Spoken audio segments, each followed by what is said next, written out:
নমস্কার, আমি প্রিয়াঙ্কা। সবুজ সাথী চ্যানেলের সৌজমি সকল বন্ধুদের আরও একটি নতুন ভিডিওয় স্বাগত জানাই। তো কোথায় আছি বলুন দেখি? দেখে বুঝতেই পারছেন আমি আছি আমার ব্যালকনি গার্ডেনে। তো ব্যালকনি গার্ডেনে শীতকালে আমি কিভাবে পরিচর্যা করব, কিভাবে মনিটরিং করব, গাছপালাগুলোকে কীভাবে ঠিকঠাকভাবে সুন্দর, সতেজ এবং সুন্দর রাখা যায়, সেটা নিয়েই আজকের বিষয়বস্তু। তো চলুন শুরু করা যাক। ভিডিও শেষ পর্যন্ত দেখবেন। আর আমার ভিডিওটা যদি কোনো বন্ধুর আজকে প্রথম চোখে পড়েছে, তাকে বলবো আমার ভিডিওটা সাবস্ক্রাইব করে রাখুন, আমার চ্যানেলটা সাবস্ক্রাইব করে রাখুন। তাহলে এরকম নতুন নতুন বিভিন্ন গাছপালা সংক্রান্ত ভিডিও প্রথমেই পাওয়া যাবে। আর অবশ্যই রিকোয়েস্ট করব সমস্ত বন্ধুদের আমার চ্যানেলটা সাবস্ক্রাইব করার জন্য। আমি রেগুলার বেসিসে ভিডিও দিতে থাকি, হয়তো টাইমটা মেনটেন হয় না ডেফিনেটলি, বাট ভিডিও তো আমার রেগুলার বেসিসেই আছে। তো গাছপালা সংক্রান্ত বিভিন্ন তথ্য পাওয়ার জন্য অবশ্যই চ্যানেলটা সাবস্ক্রাইব করতে হবে এবং পাশে থাকা বেল আইকনটা প্রেস করতে হবে। আচ্ছা, তো শুরু করা যাক। আছি এখন ব্যালকনি গার্ডেনে। শীতকালে আমি মানে ব্যালকনি বাগানের যে সমস্ত পাতাবাহারি বা বাহারি পাতার যে গাছগুলো আছে, সেগুলোকে আমি যে কীভাবে মনিটরিং করছি বা কীভাবে আমি এদের যত্ন পরিচর্যা কেয়ার নিচ্ছি, সেটাই আজকে আপনাদের সঙ্গে শেয়ার করছি। তো দেখুন, যেখানে আমি বসে আছি এখন যে গাছটার কাছে, সেটা হচ্ছে এই যে, দাঁড়ান, আবার কোথা থেকে চলে এসেছে, এই যে এই ক্রোটন গাছটা। এই ক্রোটনটা চিনতে পারছেন কি? এটা আমি এই কাটিংটা আমি নিয়ে এসেছিলাম আমার দেওরের বাড়ি থেকে, দেখুন, তাই তো। তারপর পিপি প্যাকেটে বসিয়েছিলাম। এটাকে আমি আজই মানে সকাল দিকটাতে রিপোর্টিং করেছি, এখন বেলার দিকে আছি আমি ব্যালকনি গার্ডেনে। তো ভীষণই সিম্পল গার্ডেন সল, দেখুন, মাটি দিয়ে রিপোর্ট করেছি, বালি মাটি, গোবর সার আর একটুখানি ফাঙ্গিসাইড ওপর থেকে ছড়িয়ে দিয়েছি। তো এই হচ্ছে এর মিডিয়া। ভীষণই সহজভাবে করেছি। আসলে ক্রোটন খুব বেশি হার্ডি প্ল্যান্ট নয়, তো গাছটা আমার সুন্দরভাবে তৈরি হয়েছে। দেখিয়ে দিলাম। এটা আমার মানে পিপি প্যাকেট থেকে এটা আমি একটা ফাইনাল টবে প্রতিস্থাপন করতে পেরেছি। ঠিক আছে। আর সব গাছগুলোরই একই পরিচর্যা করব, সেটা দেখাবো। তার আগে বিশেষ করে একটা গাছ আপনাদের দেখিয়ে দিই। দেখুন, এই গাছটা চিনতে পারছেন? এটা ব্রহ্মকমল। এটাও কিন্তু পাতা থেকে চারা তৈরি করা হয়েছিল। এটা দেখেছেন? এটা শুধুমাত্র পাতা টাতা বা তারপর ছাদ ঝাড়ু দেওয়ার অবশিষ্ট অংশ দিয়ে বসানো। তো এটা আমার ছাদে রোদের মধ্যে ছিল বলে ঠিকঠাক হচ্ছিল না। আসলে বাগান তো করতে করতেই আমরা শিখি, তাই না? তো ঠিকঠাক হচ্ছিল না, নতুন করে পাতা তৈরি হচ্ছিল না। তো যেটা আমি যেই ব্যালকনিতে নিয়ে এসে একটু সেমি সেটে রেখেছি, তা দেখুন দুপাশে দুটো আবার পাতা গজিয়েছে। মানে আমার গাছটা ভালোই তৈরি হচ্ছে, তাই তো। এটাকে ছাওয়া জায়গায় রাখতে হবে, এটা আমি বুঝতে পারলাম। আচ্ছা, তো এখন আর এই যে এটা চিনতে পারছেন? এই যে কেটে দিয়েছিলাম, এটা বাম্বু জাতীয় একটি প্ল্যান্ট। এটা কেটে দেওয়ার পরে এই দেখুন, এই দিকটা পুরো একদম কেটে দিয়েছিলাম। তারপর দেখুন আবার নতুন নতুন কত ঘাসের মতো, পুরো মনে হচ্ছে ঘাস, কচি কচি সবুজ ঘাসের মতো লম্বা লম্বা আবার স্টার্ট হয়ে গেছে। একটু ছাওয়া জায়গায় রেখেছিলাম। আচ্ছা, তারপর নেক্সট হচ্ছে এই পাতাবাহারটা। এটাও আমার ডাল থেকে কাটিং করা, একদম নর্মাল মাটিতে বসানো, মাটি বালি সামান্য একটুখানি গোবর সার দিয়েছি, এই আর কি ব্যাপার। তো এটাও বেশ সুন্দর তৈরি হয়েছে, কিন্তু এটা যেটা সমস্যা সেটা হচ্ছে এটা তোমার মিলিবাগে আক্রমণ করেছে। দেখুন আপনারা, মিলিবাগ আছে, ওষুধ দিতে হবে, কাকা স্প্রে করব। দুটোতে মিলিবাগে আক্রমণ হয়েছে, একটা এটা আর একটা হচ্ছে এই যে দেখুন। খারাপগুলোও তো দেখাতে হবে, তাই না? দেখেছেন কীরকমভাবে মিলিবাগে আক্রমণ করেছে? এটাকে ওষুধ দিতে হবে। এই ক্রোটনের প্রজাতিটা আমার ভীষণ ভালো লাগে, কালারটা ভীষণ সুন্দর। তো এই হচ্ছে ব্যাপার। কয়েকটা বিশেষ গাছ দেখানো ছিল, দেখিয়ে দিয়েছি। আর অ্যাগ্লোনেমাগুলো দেখে নিন, মোটামুটি সব সুন্দর আছে, পরিষ্কার পরিচ্ছন্ন আছে। তো দেখুন, এগুলো যেহেতু ফুলের গাছ নয়, আমরা তো কোনো ফুল বা ফলের গাছ নয়, ফুল ফল তো আশা করতে পারি না। কিন্তু আমরা পাতাবাহারের ক্ষেত্রে কি আশা করি? যে আমার গাছ ভীষণ সুন্দর থাকবে, বেশ কালারফুল থাকবে, শাইনি থাকবে, গাছের মধ্যে একটা বেশ চকচক করবে। তো তার জন্য আমরা কি করব? এখন যেহেতু শীতকাল, উইন্টার সিজন, তো এই শীতের সময় যেটা হয়, পাতা টাতা ভীষণ শুষ্ক হয়, পাতা ঝরে পড়ে, প্রচুর গাছের পাতা ঝরে পড়ে। বাহারি পাতার পাতাও কিন্তু এই সময় শুষ্ক হয়ে ঝরে পড়ে। তো আমরা চেষ্টা করব প্রায়ই 2 দিন 1 দিন পর পর পাতাগুলোকে জল স্প্রে করা, অথবা যদি সম্ভব হয় ভিজে কাপড় দিয়ে, শুকনো ভেজা কাপড়, মানে ভেজা পরিষ্কার কাপড় দিয়ে, যদি কোনো বড় বড় পাতা হয়, যেমন ধরুন এই ড্রেসিনাটা, ওই ক্রোটনটা, ঠিক আছে। এই ধরনের যদি বড় বড় পাতা যদি কোনো গাছে হয়ে থাকে বা মনস্টেরা ভ্যারাইটি যদি কোনো বড় বড় পাতা কারোর থেকে থাকে, তো সেই পাতাগুলোকে পরিষ্কার পরিচ্ছন্ন ভিজা কাপড় দিয়ে মুছে দেওয়া। তাহলে কী হবে, পাতার ওই শাইনিং ভাবটা কিন্তু থেকেই যাবে। অথবা 2 দিন পর পর প্রত্যেকটা গাছকে ভালো করে স্নান করানো, যাতে গাছের মধ্যে কোনো রকম ধুলো মানে ধুলো না বসে, মানে ধুলো বসে গাছটা শাইনি ভাবটা নষ্ট হয়ে যায়, গাছটা চকচক না করে। এই জিনিসটা তো আমরা চাই না। এর যেমন ফুল ফল দেবে না, এর তো পাতাটাই সব। তো পাতাটাকেই একটু সুন্দর পরিষ্কার পরিচ্ছন্ন করে চকচকে করে রাখি।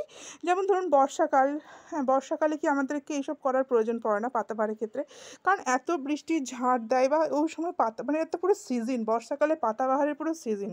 তো ওই সময় পাতা এমনিতেই শাইনি হয়, হ্যাঁ, তো সেটার আর প্রয়োজন পড়ে না। আচ্ছা, এটা গেল। পাতাগুলোকে একটু স্নান করাতে হবে 2 দিন পর পর। মাটিতে জল দেওয়ার কথা আমি বলবো না, কারণ কি শীতকাল তো মাটি সেরকমভাবে খুব একটা বেশি শুকায় না। মাটি শুকিয়ে যাওয়ার পরেই কিন্তু জল দেওয়া নিয়ম, ঠিক আছে। মাটি শুকিয়ে গেলে জল দেবো, আর মাঝে মাঝে একটুখানি গাছে স্নান করে দেবো, অথবা বড় কোনো পাতা থাকলে সেই পাতাগুলোকে মুছে দেবো ভিজে কাপড় দিয়ে। এই তো গেল, পাতাগুলো বেশ তাহলে চকচকে থাকবে। আচ্ছা, আমি কিন্তু পাতা মুছি না। দেখুন আমার সব ছোটো ছোটো পাতাবাহারি একমাত্র এইটা আর এইটা আছে বড় পাতা, আর সেরকম বড় পাতার কিছু নেই। আর ওইটা আছে বড় পাতা। তো আমি মোটামুটি সব গাছগুলোকে কী করি, স্নান করি। দেখুন আমার গাছের পাতা প্রত্যেকটা ভিজা ভিজা, দেখেছেন, ভিজা। তো এবার তো মানে মানে নেচারেরও তো একটা কিছু ব্যাপার আছে। যতই স্নান করাই কেন, যতই পাতা মুছি না কেন, একটু হলেও কিন্তু পাতা এই সময় একটুখানি ইয়ে হবে, মানে একটু শুকিয়ে যাবে, একটু খসে খসে পড়বে, হ্যাঁ। প্রকৃতির ওপরে তো কিছু করার নেই আমাদের। তো সেক্ষেত্রে কী করতে হবে, যেই পাতাগুলো খুব শুকিয়ে যাচ্ছে, যেমন ধরুন আমার এই ড্রেসিনা গাছটা, এই ড্রেসিনা গাছটা মানে প্রচুর পাতাগুলো শোকায়। এই যেমন দেখুন দেখাই, এই যে দেখুন, দেখেছেন তো, এই ডালটা থেকে আমি প্রচুরগুলো কেটে দিয়েছি, আবার এইগুলো এখনও তোলা হয়নি। তো এই ধরনের পাতাগুলো রাখলে গাছটাই দেখতে কেমন একটা অদ্ভুত লাগছে। তো সেক্ষেত্রে কী করতে হবে, আমাকে এই প্রত্যেকটা পাতা কিন্তু তুলে ফেলে দিতে হবে। গাছের মধ্যে কোনো শুকনো পাতা বা মানে একটু পোড়া একটু সবুজ এরকম ধরনের কোনো পাতা রাখলে পরে পুরো গাছটাই দেখতে খারাপ লাগবে। সেক্ষেত্রে কী করতে হবে, পুরো পাতাটাই ওখান থেকে কেটে ফেলে দিতে হবে, ঠিক আছে। 2 নম্বর গেল, পাতাগুলো শুকনো পাতাগুলো মোটামুটি কেটে ফেলে দেওয়া। আচ্ছা, 3 নম্বর হচ্ছে, গাছে কিন্তু মাসে নয়, হ্যাঁ মাসেই বলি, মাসে 2 বার করে, মানে ধরুন 15 দিন পর পর কিন্তু ফাঙ্গিসাইড স্প্রে করাটা কিন্তু খুব প্রয়োজন। ফাঙ্গিসাইডটা কিন্তু শুধুমাত্র বর্ষাকালের জন্য কিন্তু প্রযোজ্য নয়, হ্যাঁ। ফাঙ্গিসাইডটা শীতকালেও কিন্তু প্রযোজ্য।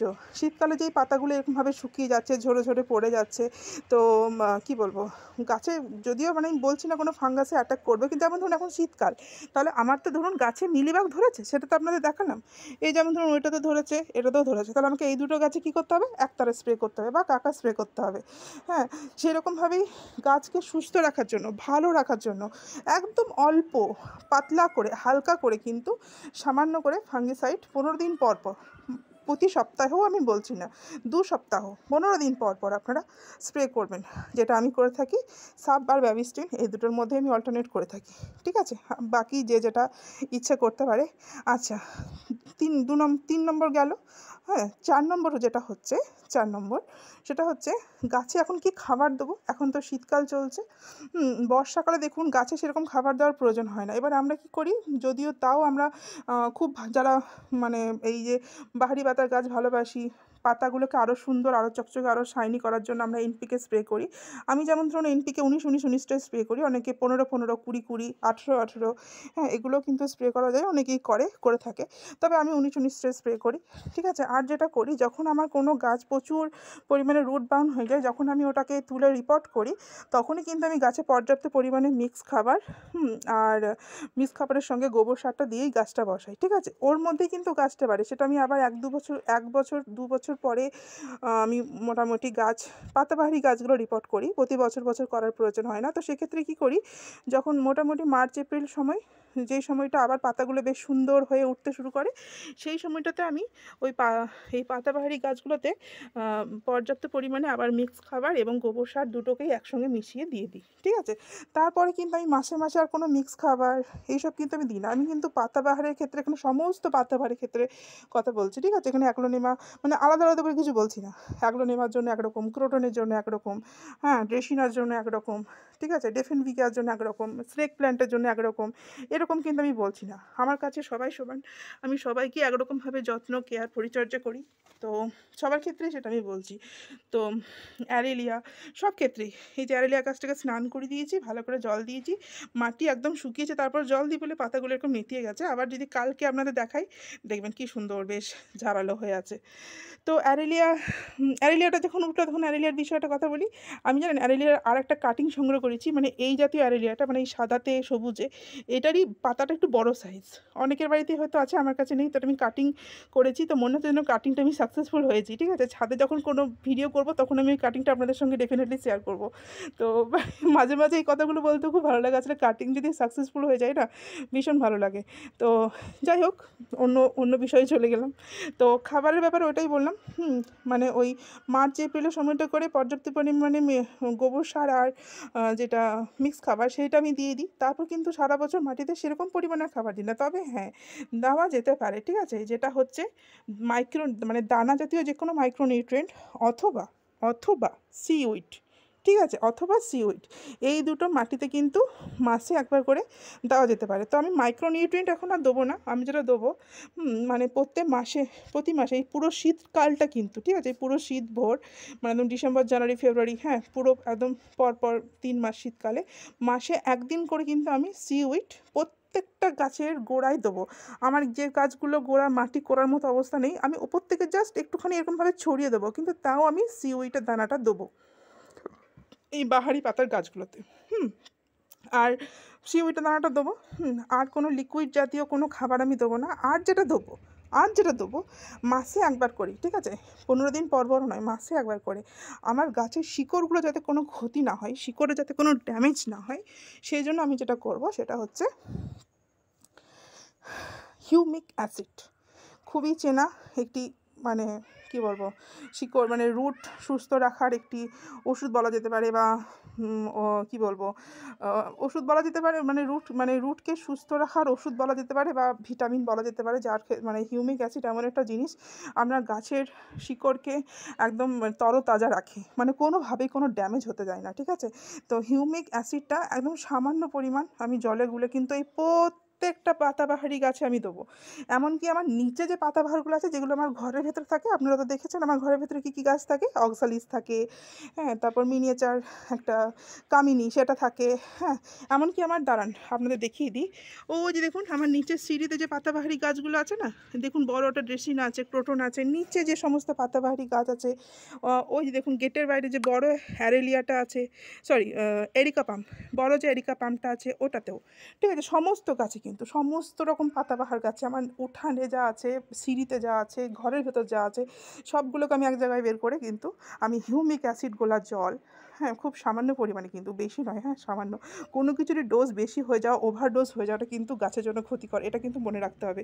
তো একদমই সামান্য পরিমাণে হিউমিক অ্যাসিড গোলা জল কিন্তু আমি সমস্ত গাছে মাসে একবার করে দেবো। আর যেটা দেবো সেটা হচ্ছে, মানে ওপর থেকে জাস্ট এরকমভাবে ছড়িয়ে দেবো, সেটা হচ্ছে গাছে কী বললাম, সিউইড, ঠিক আছে। এই হচ্ছে ব্যাপার। তাহলে খাবারের ব্যাপারটা বোঝা গেল, খাবারের ব্যাপারটা বুঝিয়ে দিয়েছি। আর যেটা নেক্সট হচ্ছে ওষুধ কিন্তু ভাই আমি আমার পাতাবাহারি গাছে দেবো না, ঠিক আছে, ওষুধ আমি দেবো না। কিন্তু দেখছি যখন এই দুটো গাছে মিলিবাগ লেগেছে, তাহলে মিলিবাগ লাগা অবস্থাতে তো এদেরকে এরকমভাবে ফেলে রাখতে পারি না, তাহলে তো মিলিবাগে পুরো শেষই করে ফেলবে। তাহলে শুধুমাত্র এই দুটোকে আমি এখানে তুলবো, যাতে অন্য কোনো গাছে ছিটে না পায়। সেই জন্যই আমি শুধুমাত্র এই ক্রোটনটা আর ওই যে গোল গোল যেটাতে মিলিবাগ লেগেছে, ওই দুটোকে এখানে তুলে শুধুমাত্র আমি একতারা স্প্রে করবো, কারণ একতারার থেকে ভালো ওষুধ মিলিবাগের জন্য আর কিছু হয় না।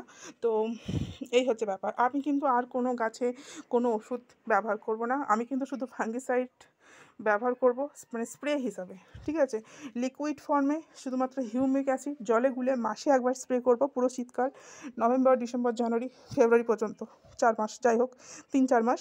আর যেটা করব, মাসে একবার করে সিউইড একটুখানি দানা জাতীয় মাইক্রোনিউট্রিয়েন্ট, ওইটাই আর কি, সিউইডটাই, ওইটা একটু মাটিতে ছড়িয়ে দেবো, ব্যাস। আর যেই টবের মাটিগুলো একটু কোড়া সম্ভব হবে করে দেবো, যে টবের মাটিগুলো একটু কোড়া সম্ভব নয়, যেমন ধরুন এই মাটিটা কোড়া সম্ভব নয়, শিকড়গুলো খুব রুট বাউন্ড হয়ে গেছে, এটাকে আমি ওপর থেকে একটুখানি ছড়িয়ে দেবো, ঠিক আছে। এই গাছটা আমরা এই বছর রিপোর্টিং করতে হবে মনে হচ্ছে। যাই হোক, দেখা যাক, পরের কথা পরে ভাবা যাবে। হ্যাঁ, আর এগুলোতেও দেবো একটু একটু করে ছড়িয়ে, মানে যার যেমন সাইজ, ঠিক আছে, সাইজ অনুযায়ী। এই যে বোতলে যে গাছগুলো লাগিয়েছি না, এগুলোতেও একটু একটু করে দেবো, মানে আমি সবে একটু একটু করে দেবো। এমনকি হ্যাঙ্গিং যে প্ল্যান্টগুলো আছে আমার, ওই দেখুন, এটা দেখেছেন কীরকম ঘাস গজিয়েছে, ঘাসগুলো তুলতে হবে। যাই হোক, এই যে হ্যাঙ্গিং যেগুলো আছে আমি কিন্তু সেগুলোতেও দেবো, মানে আর কি বলবো, মানে যাতে কারোর আর কি রাগ না হয়, সবাইকেই ওই আর কি একটু একটু করে দিতে থাকবো। তো এইভাবেই পুরো শীতকাল ভোর আমি কিন্তু আমার এই ব্যালকনি গার্ডেনের সমস্ত গাছ, মানে সমস্ত রকম পাতাবাহী গাছ, শুধু ব্যালকনি গার্ডেন না, ব্যালকনি প্লাস নিচ প্লাস উঠান, যেখানে যা আছে সমস্ত গাছে কিন্তু আমি এরকমভাবেই পরিচর্যা বা মনিটরিং যাই বলুন আপনারা, সেটা আমি এভাবেই করব, সেটাই আপনাদের সঙ্গে শেয়ার করে দিলাম। এই গাছের পাতাটা দেখছেন কী সুন্দর শাইনি আছে, চকচকে আছে। আসলে এই গাছটা আমি যেটা বুঝলাম, এই গাছটা রোদে একদম থাকবে না, মানে এটা রোদে রাখলেই এটা মরে যাবে, মানে পাতাগুলো যে কেমন গোড়া থেকে পুড়ে টাইপের আসে, তারপর পুরো পাতাটাই নষ্ট হয়ে যায়। এই যে চকচকে ব্যাপারটা আছে, ওটা থাকবেই না। কিছু কিছু গাছ আমি বুঝে নিয়েছি ভাই, রোদে একদমই থাকতে পছন্দ করে না, ওরা ওই হালকা আলো, হালকা যে আঁচটা আছে ওতেই ঠিক আছে। মাঝখানে দুটো পরপর অ্যারিলিয়া রেখে দিয়েছি, এই দিক থেকে রোদটা এতটা আসতেই পারে না, শুধুমাত্র ও কী বলবো, একটু তাপটা জাস্ট পায়, কিন্তু রোদের যে ছিটে, মানে রোদের ওই আঁচটাই ও পায় না, তাই ও এত সুন্দর আছে। হ্যাঁ, এটা আমি বুঝে নিয়েছি। আর এই যে এই জাতীয় গাছটা, এটাও ভাই রোদে একদম পছন্দ করে না, ও রোদ পেলেই হয়, পাতাগুলো গোড়া থেকে দেখুন, তাও একটু একটু সকাল দিকটাতে পায় বলে, মানে সূর্যটা তো এইদিকে ওঠে, এই ডিরেক্ট রোদটা, ওই সকালের মিষ্টি রোদটা পায় ও, খুব একটা মানে জোরালো তাপটাও পায় না। এখন দেখুন পুরো ছাওয়া, হ্যাঁ, মানে এখন 11টা বাজে, পুরো ছাওয়া পড়ে গেছে 11টা থেকে, মানে দুপুরের ওই প্রখর রোদটাও পাই না, তাও দেখুন গোড়াগুলো একটু পুড়ে এসছে, পুরোপুরি ছাওয়াই থাকে। এই অ্যারেলিয়া গোত্রের গাছগুলো তাই খুব বেশি রোদে পছন্দ করে না, একমাত্র ক্রোটন, তারপর এই যে ড্রেসিনা, তারপর এই যে ওই যে অ্যারিকা জাতীয় লম্বা, মানে বড় ছোট সমস্ত গাছ, এরাই একমাত্র রোদে থাকে। এমনকি আমি ব্রহ্মকমল, আমার এই ব্রহ্মকমল গাছটাকেও আমি দেখলাম ও আবার রোদে থাকতে পারে না, আমি যেটুকু বুঝলাম। তো এই হচ্ছে ব্যাপার। তো গাছ করতে করতেই শেখা, যেটুকু যা শিখেছি, যেটুকু যা অভিজ্ঞতা হয়েছে, সেটাই আপনাদের সঙ্গে শেয়ার করছি, আর বেশি কিছু না। তো ভিডিওটা অযথা আর বেশি লং করব না, শেষ পর্যন্ত যারা এই ভিডিওটা দেখলেন, বা আমার ছোট্ট যে এক্সপিরিয়েন্সটা আপনাদের সঙ্গে শেয়ার করলাম, যারা শেষ পর্যন্ত দেখলেন তাদের সকলকে অসংখ্য ধন্যবাদ, অসংখ্য ধন্যবাদ। আচ্ছা, আর একটা যেটা ছাওয়ার গাছ, সেটা হচ্ছে এই যে কয়েন প্ল্যান্ট। ভাই একটুও রোদ সহ্য করতে পারে না, এবং জলকেও ভীষণ ভালোবাসে, মানে ওকে যদি জলে ডুবিয়ে রাখে কেউ, আরও ভালো থাকবে, এরকম ব্যাপার। এটা আমি জানতাম না, এটা শিখলাম। এটা আমার আগে ওইখানে ছিল, জানেন, ভরপুর রোদ পেতো বলে পাতাগুলো সে পুড়ে গেছিলো, আবার এখানে ছাওয়াই এনে রেখেছি, রোদটা পায় না, সেই জন্যই এত সুন্দর পাতাগুলো আবার নতুন করে গজিয়েছে। যাই হোক, তো সব কিছু শেয়ার করলাম। ভিডিওটা কেমন হলো জানাবেন, ভালো লাগলে অবশ্যই এটা লাইক করে দেবেন এবং শেয়ার করে দেবেন। আর কিছু বলার নেই, এইভাবে আমার পাশে থাকুন। যারা রেগুলার বেসিসে আমার ভিডিও দেখেন তাদেরকেও অসংখ্য ধন্যবাদ। তো আজকে এই পর্যন্তই বন্ধুরা, ভালো থাকবেন সবাই, নমস্কার।